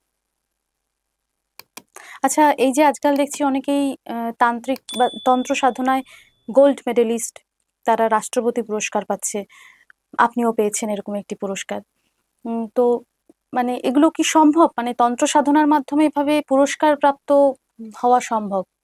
এবারে সেই জায়গায় তোমাকে যদি চলে আসি, রাষ্ট্রপতি পুরস্কারটা কিভাবে হয় হুম বা এই সমস্ত অ্যাওয়ার্ডগুলো কিভাবে হয় সেটা চলে আসে।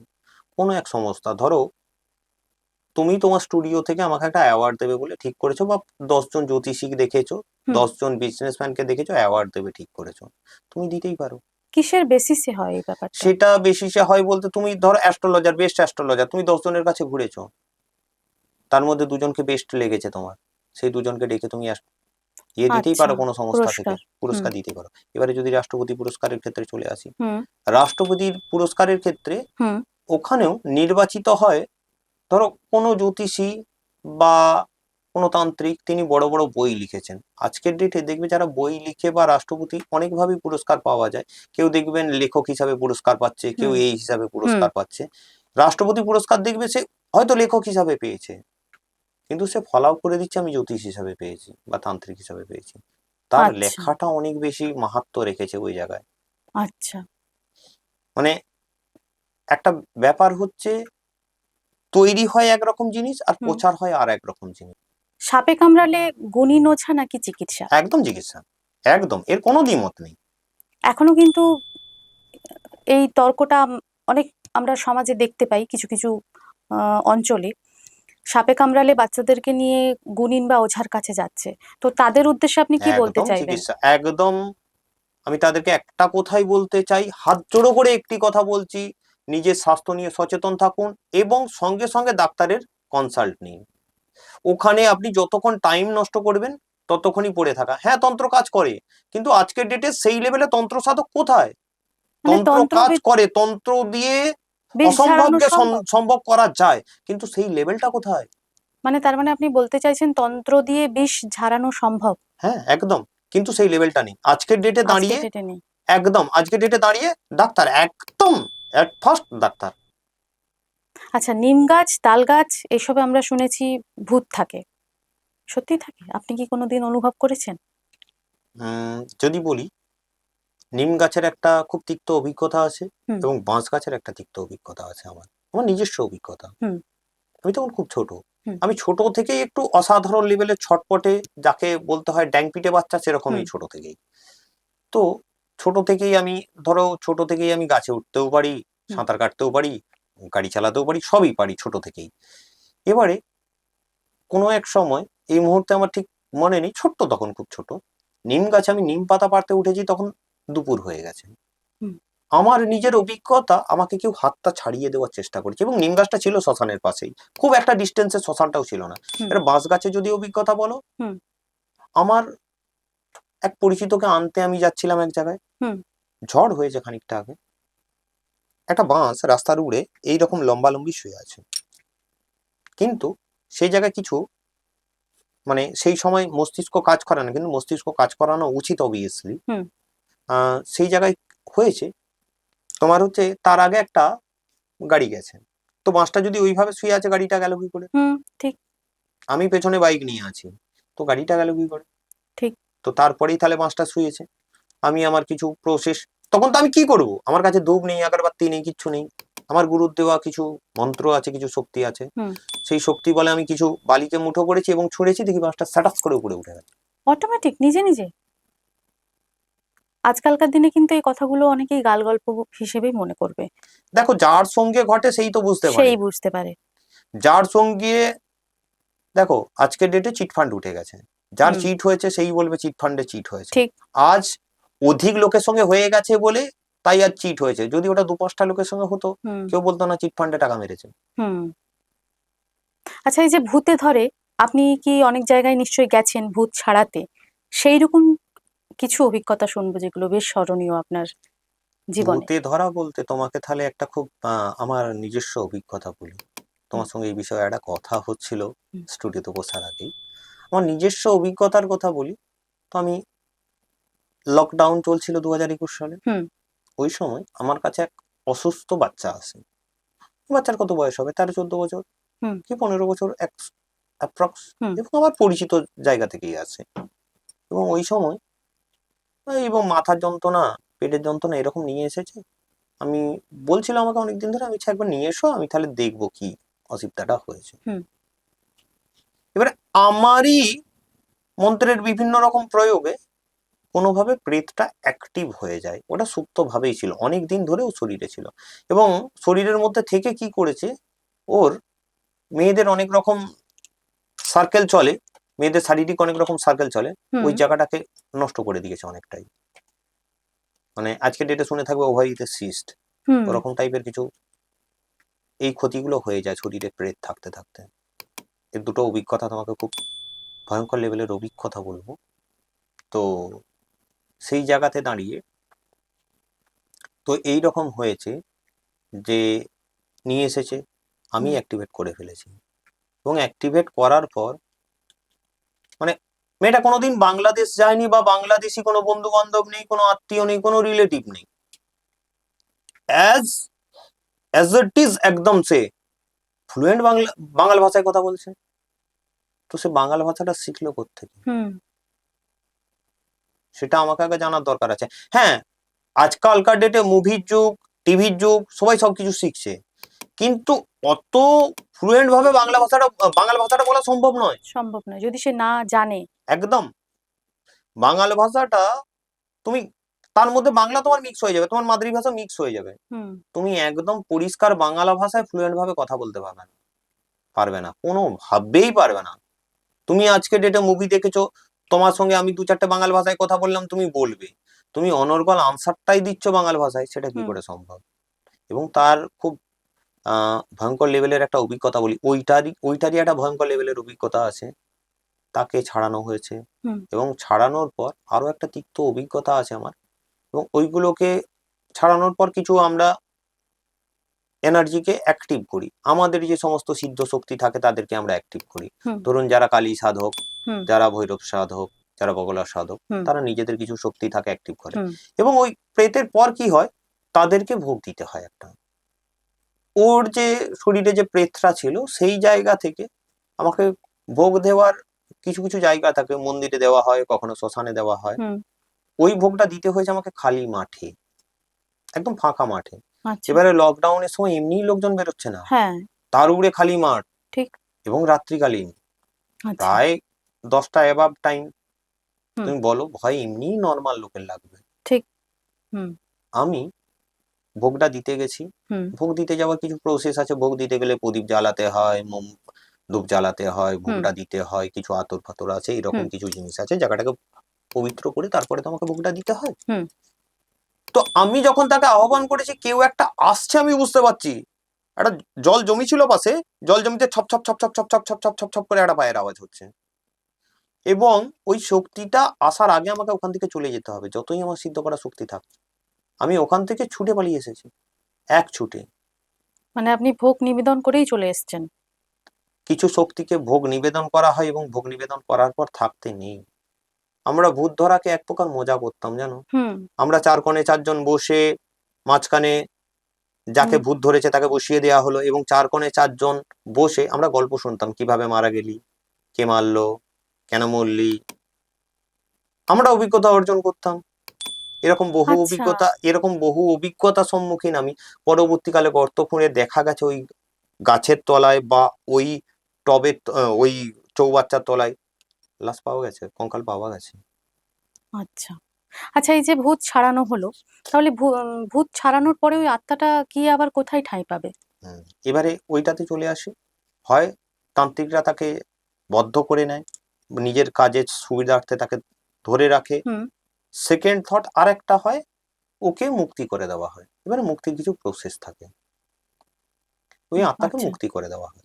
মুক্তি করে দেওয়া হয় মানে সে কোথায় সে চলে যাবে সে? হ্যাঁ, মুক্তি করে দিলে এবারে আত্মার যখন মুক্তি হয় তখন সে নতুন শরীর ধারণের অধিকারী, মানে তাকে ভগবানের কাছে পাঠিয়ে দেওয়া হলো। এবারে আচ্ছা তার কর্মফল বিচারে তিনি তার জন্ম লাভ করবেন হুম পরবর্তী। আচ্ছা মানে কোনো আত্মা মুক্ত হলে তবে সে আবার নতুন জন্ম পেতে পারবে। একদম। আচ্ছা সেটা মানে কিভাবে ধরুন কোনো ধরুন মানুষ হচ্ছে এমনি নর্মাল একটা মৃত্যু হয় বা সুইসাইডাল কেস হয় হুম। মৃত্যুর ক্ষেত্রে, বা অ্যাক্সিডেন্টাল ডেথ হয়, তো কোন ক্ষেত্রে কোন আত্মা মুক্ত বা বদ্ধ হতে পারে মানে এবার এইগুলো? দেখো, যতদিন না তার পৌষ্টিক কর্ম, অর্থাৎ যতদিন তার না সাধ্য শান্তি এই টাইপের হুম, ক্রিয়াগুলো, বৈদিক কর্মগুলো হচ্ছে, ততদিন আত্মা কিন্তু এখানেই থাকে, ধরাধামেই থাকে। আচ্ছা এইগুলো হওয়ার পর তার কর্ম বিচারে তিনি পুনর্জন্ম পান। এবারে যেগুলো অতৃপ্ত আত্মা, হুম তাদের তৃপ্তির জন্য, ধরো তোমার 40 বছর আছে, তুমি অ্যাক্সিডেন্টে মারা গেছো, হুম তোমাকে ওই যে প্রথমে বললাম না, একটা কোনো ফাঁড়া, হুম তোমার 40 বছর আছে, হুম তুমি 20 বছরে মারা গেছো, তোমার ওই ডেট অ্যান্ড টাইমটা কিন্তু 40 বছর, ওই 40 বছর, ওই 20 বছর বাকি তোমাকে ভাটাক্তি আত্মা হয়ে ঘুরে বেড়াতে হবে। ও আচ্ছা আচ্ছা মানে ওই 20 বছর পরে সে আবার মুক্ত হতে পারবে আর কি। তার মুক্ত কর্মব্যাপী নেশে সে এবারে, সে যেরকম কর্ম করেছে সেই হিসাবে তার জন্মান্তর হবে। এরকম কোনো আপনার জীবনের কি কোনো স্মরণীয় ঘটনা আছে যেটা আপনি বলতে চাইবেন, আমাদের সাথে শেয়ার করতে চাইবেন বা দেখো, দর্শক বন্ধুদের দুটো বলতে চাইবেন? দুটো অভিজ্ঞতা আছে, দুটো এবং ভয়ঙ্কর তিক্ত লেভেলের অভিজ্ঞতা আছে। কিছু দূরেই, আমি এখান থেকে কিছু দূরেই গেছিলাম, রাত্রি 2টো 2:30 বাজে এরকম। আমারই এক পরিচিত সূত্রে আমি গেছিলাম সেখানে, যে এরকম উম তার একজন পরিচিতকে, তারই রিলেটিভ একজনকে হুম এরকম প্রেত অ্যাটাক করেছে, হুম ভূতে ধরেছে। এক হাতে খাট চাগাতে আমি দেখেছি, এক হাতে একটা কাঠের, সেগুন কাঠের খাটকে আমি চাগাতে দেখেছি। মানে ভূত প্রবেশ করলে কি তার শক্তি দ্বিগুণ হয়ে যায়, বেড়ে যায়? হ্যাঁ, এবারে বলি, এইখানেই চলে আসে পঞ্চতত্ত্ব, মানে আমাদের 5 এলিমেন্ট তো, হুম ক্ষিতি অব তেজ মরুদ বোম, হুম ওইখানে যে কোনো একটা তত্ত্ব অ্যাক্টিভেট হয়ে যায় শরীরের মধ্যে। ভূত কি? প্রবল ঊর্জার সমন্বয়। আগে বুঝতে হবে ভূত কি, প্রেত কি, ঈশ্বর কি, ভগবান কি, হুম সবকিছুই একটা ঊর্জার সমন্বয়। এবারে ওই যে কোনো একটা ঊর্জা তোমার শরীরে প্রবেশ করছে, সে কোনো একটা এলিমেন্টকে কবজায় করে নিচ্ছে, তোমার মধ্যে 4 ডবল ক্ষমতার বৃদ্ধি পাবে। আচ্ছা। তুমি টেবিলটা নিজে হুম নিজে চাগাতে পারবে না একা, হুম কিন্তু যখন প্রেতে অ্যাটাক করবে, তুমি এক হাতে টেবিলটা চাগিয়ে নেবে, এক আঙুলে টেবিলটা চাগিয়ে নেবে। আচ্ছা, আপনি তো এত বছর ধরে তন্ত্র সাধনার সাথে যুক্ত আছেন, আপনার কাছে নিশ্চয়ই ওই খাপ্পার যেটা বললেন বা নরখুলি, সেটা নিশ্চয়ই আছে। তো অবশ্যই, সেটা রাখার জন্য কি বিশেষ কোনো সতর্কতা বা লাইসেন্সের প্রয়োজন পড়ে? অবশ্যই লাইসেন্সের প্রয়োজন পড়ে। সেইগুলো যাদের জ্যোতিষ এবং তন্ত্রের হুম রেজিস্ট্রেশন আছে, রেজিস্ট্রেশনের জন্য। এবার হুম যারা তন্ত্র সাধনা করে, তন্ত্র সাধনার সঙ্গে এই খবরটা অতপ্রত জড়িত। ওতপ্রোত জড়িত। এবার সেই হিসাবে যাদের তান্ত্রিক লাইসেন্স আছে, তাদের রাখার অধিকার আছে। আচ্ছা, এগুলো কি প্র্যাকটিসের প্রয়োজন পড়ে তন্ত্র সাধনা অবশ্যই, করা? পড়াশুনো, গুরুজ্ঞান এবং প্র্যাকটিস, তিনটেই প্রয়োজন। দেখো, আচ্ছা। তোমাকে যদি উদাহরণ হিসাবে বলি, হুম তোমাকে একটা অঙ্ক প্রথমে একটা টিচার শিখিয়ে দিল, হুম তারপরে তুমি অঙ্কটা বুঝলে, হুম তুমি যদি না প্র্যাকটিস করো ভুলে যাবে। হুম ঠিক। সেরকম তুমি তো পড়াশোনা করছো, টিচার শিখিয়ে দেওয়ার পর তোমাকে টিচার প্রথমে শেখালো, তারপরে তুমি সেই বিষয়টা বুঝলে, হুম পড়াশোনা করলে, তারপরে ওটাকে প্র্যাকটিস করতে হবে। তবে যে তুমি পরীক্ষার হলে অঙ্কটা পুরোপুরি উত্তর দিয়ে আসতে পারবে, ঠিক নইলে তো তুমি উত্তর দিয়ে আসতে পারবে না বাবা। ঠিক ঠিক এই জায়গাতেই তো সমস্যা। ঠিক।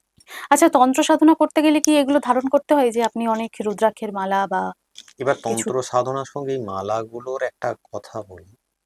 এগুলো কি বলতো, জপ করতে করতে, তৈরি করতে করতে, এই মালাগুলোর মধ্যেও এক ধরনের ঊর্জার সমন্বয় ঘটে। এবার এইগুলোই আমাদের প্রোটেকশন শিল্ড হিসাবে কাজ করে। দেখো, আমাদের যদি একটা কথা বলি, আমাদের নাথ পরম্পরায় এই নাদিটা দেওয়া হয়। নাথ পরম্পরায় আমাদের যখন গুরু দীক্ষা দেয়, তখন এই নাদিটা দেয়, কিন্তু এটা গুরু পরম্পরায়। হুম এবারে রুদ্রাক্ষের মালা বলো বা যা কিছুই বলো, অনেকের কাছে অনেক টাইপসের মালা থাকে। হুম এবারে সেই হিসাবে আমার মন্দিরেও আছে, সব তো আর পড়ে বেড়ানো সম্ভব নয়, সব ক্যারি করাও সম্ভব হয় না। হুম এবং সেই জায়গাতে তন্ত্র সাধনার ক্ষেত্রে একটা জিনিস বলি তোমাকে, জপ করতে করতে সেই শরীরের মধ্যে তো আছে, হুম ঊর্জা তো শরীরের মধ্যে আমার বৃদ্ধি পাচ্ছে। যেমন একটা বলি, নাম জপ করলে কিন্তু ভক্তি বাড়ে। নাম জপ হুম যেরকম, অনেকে রাম রাম রাম রাম রাম রাম হুম রাম রাম করছে, অনেকে হরে কৃষ্ণ করছে, হুম অনেকে এই ওই সেই করছে। হুম এবারে নাম জপ ঠিক। করলে কি হয়, দেবতার প্রতি তোমার ভক্তিটা হয়, হুম, অ্যাট্রাকশনটা বাড়ে। বাড়ে। হুম আর মন্ত্র জপে কি হয়, শক্তি তৈরি হয়, ঊর্জা তৈরি হয়। মন্ত্র হুম জপ করতে, নাম জপ করতে তুমি এমনি নর্মালি বসতে পারবে, হুম কিন্তু মন্ত্র জপ তুমি বেশিক্ষণ করতে পারবে না। তোমাকে নাম জপে 2 ঘন্টা বসে থাকতে বললে তুমি বসে থাকতে পারবে নাম হুম জপে, হুম হুম কিন্তু তোমাকে যদি 2 ঘন্টা মন্ত্র জপ করতে বলা হয়, পারবে না, কারণ তোমার শরীর সেই ব্যালেন্সই নয়।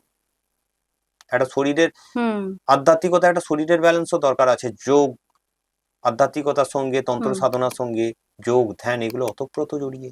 তাহলে এগুলোকে প্রোটেকশনের জন্য কাজে লাগানো হয়, একদম তাই তো? একদম একদম মোদ্দা কথাই বলা যেতে পারে। একদম। আচ্ছা, কালো পোশাক পরা তন্ত্র সাধক আমরা দেখেছি, যেমন আপনিও তাই পরে আছেন। লাল পোশাক পরাও বা গেরুয়া পোশাক পরাও তন্ত্র সাধক দেখেছি। পার্থক্য কি কিছু আছে? অবশ্যই পার্থক্য পোশাকের আছে, পার্থক্য আছে? একদম আছে।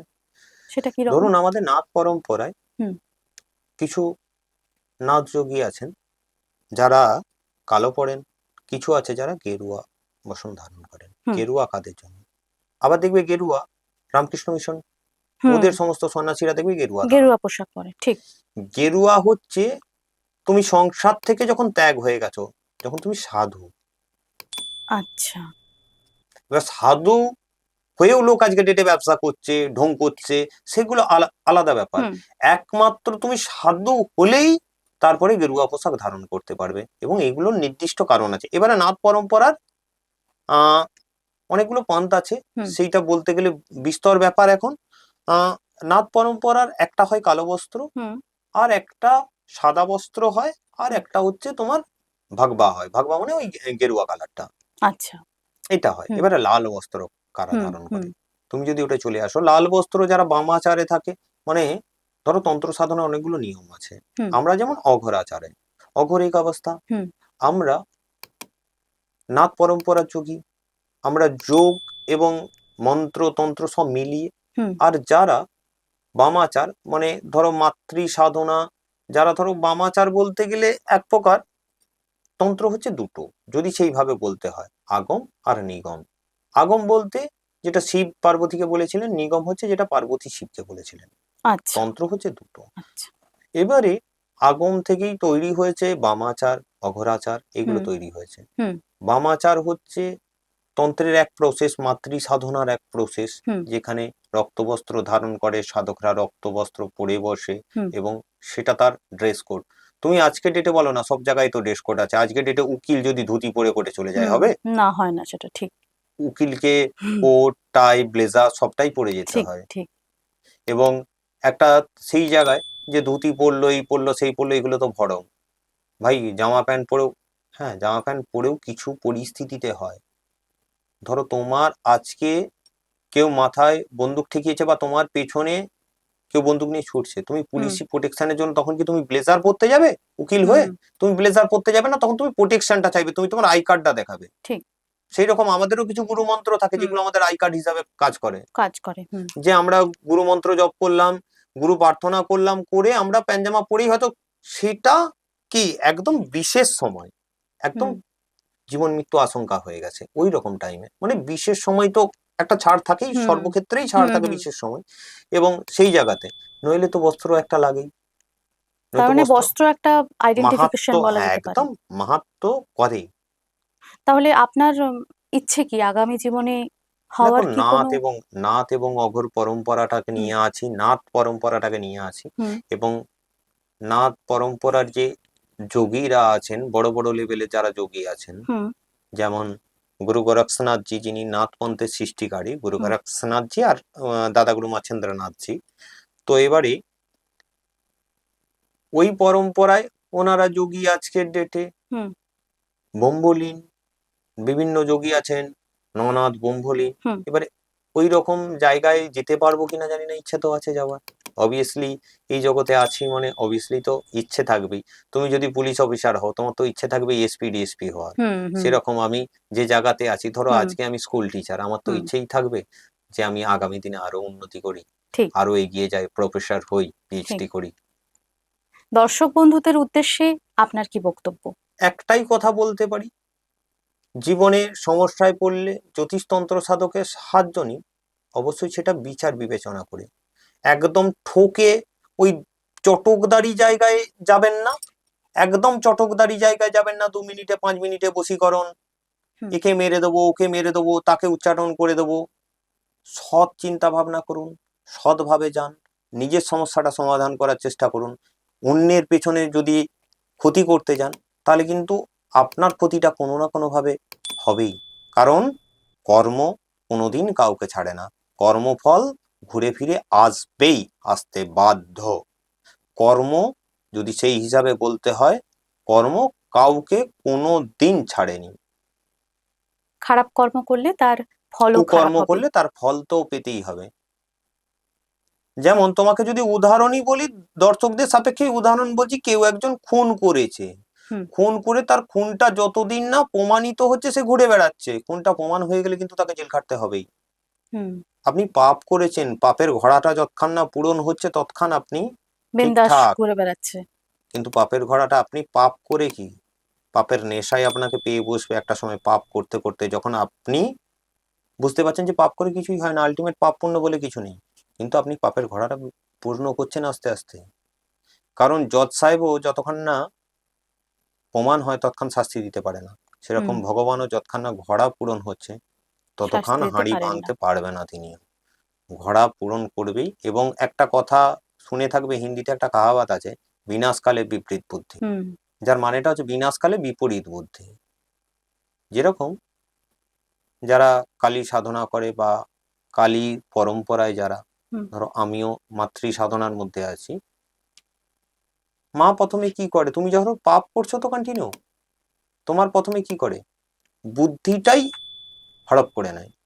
কারণ তোমার যদি বিচার বুদ্ধিটাই তিনি বন্ধ করে দেন, হুম। তুমি পাপের সঙ্গে আরো বেশি করে জড়িয়ে পড়বে। যাতে তিনি তাড়াতাড়ি তোমাকে সাজা দিতে পারেন। হুম তুমি একটা পাপ করেছো, দুটো পাপ করেছো, হুম 3 নম্বর পাপটা না করলে তিনি সাজাটা দেবেন কোথা দেবেন থেকে? কি করে? এবারে এই হিসাবে একটা খুব সুন্দর পৌরাণিক গল্প আছে বলি। হুম বেহুলা লক্ষিন্দরের গল্পটা শুনেছো নিশ্চয়ই। হুম হুম হুম বেহুলা লক্ষিন্দরের ক্ষেত্রে কি হয়েছে না, লক্ষিন্দরকে মনসা তখনই কামড়াতে পেরেছিল যখন লক্ষিন্দরের পা লেগেছিল। মনসার গায়ে। হ্যাঁ, তখন তো কামড়েছিল অ্যাকচুয়াল হুম কালসাপ।